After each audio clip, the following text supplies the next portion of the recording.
Let's look at, the APC has once again announced that a withdrawal from Parliament and local councils, will be enforced. Now, there's also another argument to this, Mr. Macauley. This leaves your constituents, people who voted these members of Parliament, people who voted these councillors and chairpersons and mayor without a voice.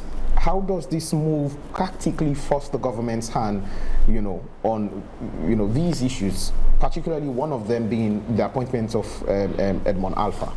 So when we are talking about the constituents having a voice through their representatives in whether it's in Parliament or the local council, but specifically about the local council, let's talk about whether or not that voice has been given to them.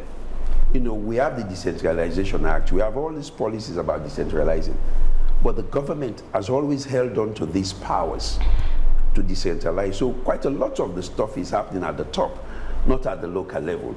But secondly, our councillors, or even SLPP councillors, can only have voices to speak if they have the wherewithal to do their job. For the whole of 2025, no funds were disbursed by government to the local council.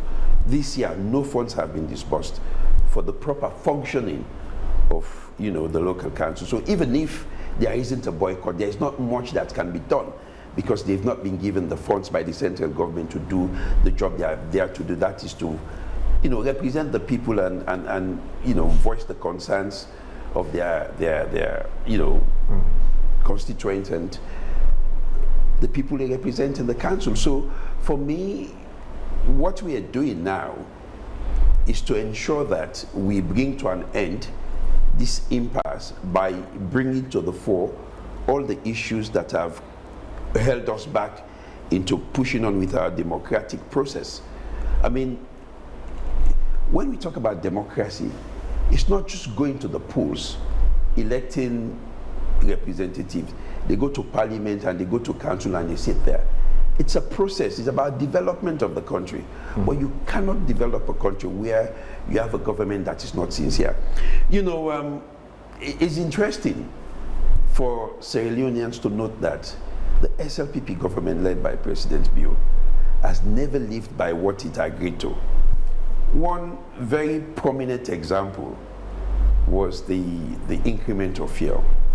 Just a week ago, when fuel was increased to 32 leos per liter, we had a press release from the Ministry of Information telling the people of Sierra Leone that, we know, there is war in Iran and all of that.